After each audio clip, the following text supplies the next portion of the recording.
Assalamualaikum guys. Hai, perkenalkan nama saya Siti Nur Karima. Di sini saya akan menjelaskan apa itu manajemen berdasarkan aktivitas.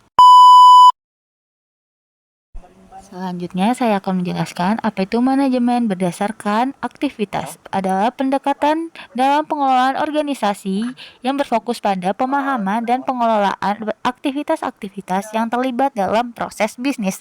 Pendekatan ini bertujuan untuk meningkatkan efektivitas, dan kinerja keseluruhan organisasi dengan mengidentifikasi, menganalisis, dan mengoptimalkan aktivitas-aktivitas yang terlibat dalam pencapaian tujuan.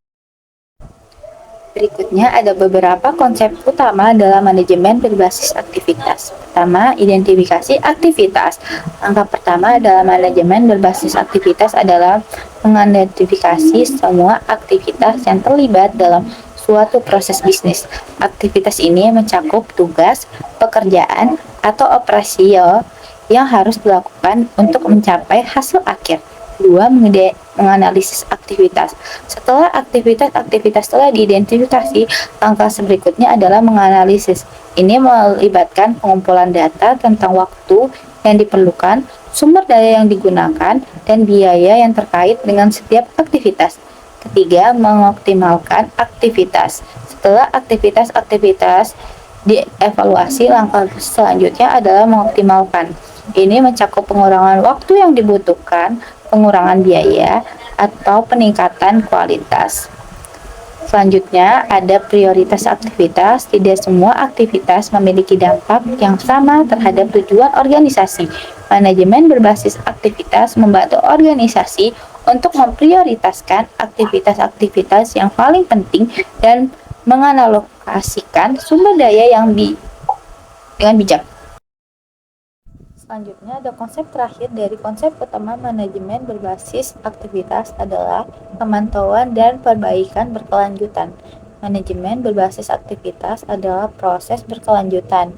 Organisasi perlu terus-menerus memantau kinerja aktivitas, mengidentifikasi perubahan yang diperlukan, dan melakukan perbaikan berkelanjutan untuk mencapai hasil yang lebih baik.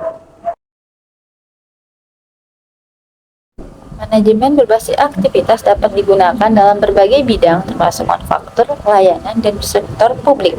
Pendekatan ini membantu organisasi untuk menjadi lebih responsif terhadap perubahan lingkungan bisnis dan memaksimalkan penggunaan sumber daya.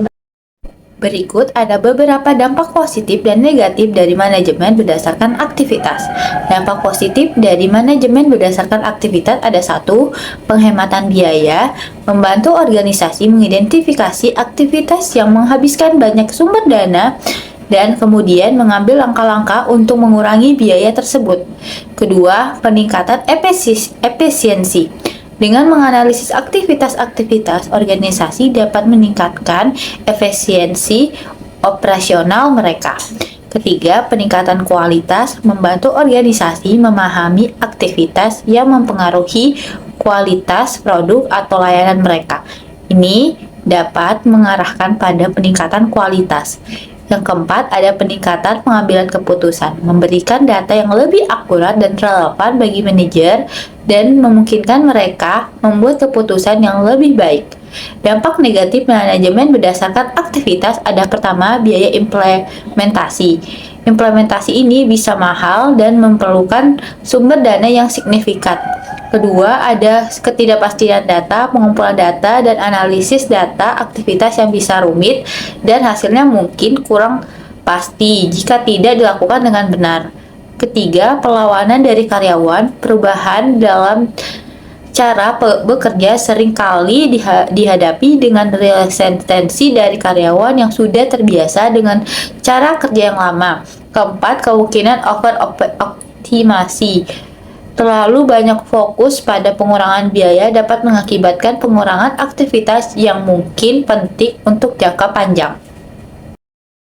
Pentingnya untuk diingat bahwa dampak manajemen berdasarkan aktivitas dapat bervariasi tergantung pada bagaimana pendekatan ini diimplementasikan dan sejauh mana organisasi dapat mengelola perusahaan yang terkait.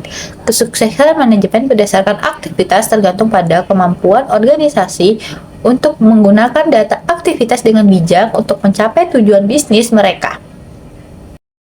Selanjutnya ada manajemen berdasarkan aktivitas memiliki dua dimensi utama, yaitu dimensi biaya dan dimensi proses. Pertama ada dimensi biaya atau cost dimension. Adalah manajemen berdasarkan aktivitas berkait dengan pemahaman, pengukuran, dan pengendalian biaya yang terkait dengan aktivitas yang dilakukan dalam suatu proses bisnis. Fokusnya adalah untuk mengidentifikasi bagaimana biaya dihasilkan oleh aktivitas-aktivitas tertentu dan bagaimana biaya tersebut dapat dikurangi atau dikelola lebih efisien. Contohnya, sebuah perusahaan manufaktur di Indonesia dapat menggunakan dimensi biaya dalam manajemen berdasarkan aktivitas untuk mengelola biaya produksi. Misalnya, dalam proses produksi pakaian, perusahaan tersebut dapat mengidentifikasi aktivitas-aktivitas seperti pemotongan kain, jahitan, dan pengemasan. Dengan menganalisis biaya yang terkait dengan setiap aktivitas ini, perusahaan dapat menentukan mana yang paling mahal dan bagaimana cara mengurangi biaya tersebut. Selanjutnya ada dimensi proses adalah manajemen berdasarkan aktivitas berfokus pada pemahaman dan perbaikan proses bisnis secara keseluruhan. Ini mencakup identifikasi, analisis, dan optimasi alur kerja, serta urutan aktivitas dalam proses bisnis untuk meningkatkan efisiensi, kualitas, dan kinerja keseluruhan. Contohnya, sebuah perusahaan logistik di Indonesia dapat menggunakan dimensi proses dalam manajemen berdasarkan aktivitas untuk meningkatkan efisiensi pengiriman barang mereka. Mereka mungkin mengidentifikasi aktivitas-aktivitas dalam proses pengiriman seperti pengambilan pesanan, pengepekan barang, dan pengiriman. Dengan menganalisis dan mengoptimalkan urutan aktivitas ini, perusahaan dapat mengurangi waktu yang diperlukan untuk mengirim barang ke pelanggan. Berikutnya adalah penjelasan tentang proses model ABM atau Activities Based Management, yaitu dimensi biaya atau cost dimension. Ini mewakili besarannya biaya yang terkait dengan suatu aktivitas atau serangkaian aktivitas dalam proses biaya. Dimensi biaya ini mengukur sejauh mana biaya berkontribusi terhadap total biaya perusahaan. Dalam manajemen berdasarkan aktivitas biaya, biaya ini dapat dibagi menjadi biaya langsung dan biaya tidak langsung. Kedua, ada dimensi aktivitas atau activity dimension. Ini mewakili berbagai aktivitas yang terlibat dalam proses bisnis, di mana dimensi aktivitas mengidentifikasi jenis aktivitas yang dilakukan dalam suatu proses seperti pemotongan kain, dalam proses manufaktur, pengepakan barang, dalam proses distribusi, atau pengelolaan investasi dalam proses pergudangan. Ketiga, ada poin data. Poin-poin data pada diagram model ABM menggambarkan hubungan antara biaya dan aktivitas. Setiap poin data mewakili suatu proses aktivitas tertentu dalam organisasi. Biaya yang terkait dengannya. Poin-poin data ini dapat digunakan untuk menganalisis sejauh mana biaya berkontribusi terhadap setiap aktivitas. Hal ini membantu manajer dalam mengidentifikasi aktivitas yang paling mahal atau memiliki dampak signifikan pada biaya total. Yang keempat, ada hubungan biaya aktivitas. Analisis ini dapat membantu organisasi mengidentifikasi aktivitas-aktivitas yang memerlukan perbaikan atau pengoptimalan. Organisasi dapat mengidentifikasi aktivitas yang memiliki biaya tinggi dan mencari cara untuk mengurangi biaya tersebut tanpa mengorbankan kualitas atau efisiensi. Dan proses terakhir yaitu pengambilan keputusan. Dapat membantu manajer dalam pengambilan keputusan untuk merencanakan strategi perbaikan dan alokasi sumber dana.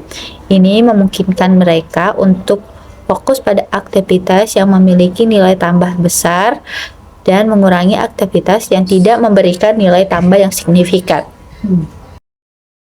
Contoh proses ABM dalam organisasi bisa beragam, dari perusahaan manufaktur yang menganalisis biaya produksi hingga perusahaan layanan yang mengevaluasi biaya pengelolaan layanan pelanggan. Proses ini membantu organisasi mengidentifikasi peluang penghematan biaya dan peningkatan efisiensi dalam berbagai aspek bisnis mereka. A few moments later.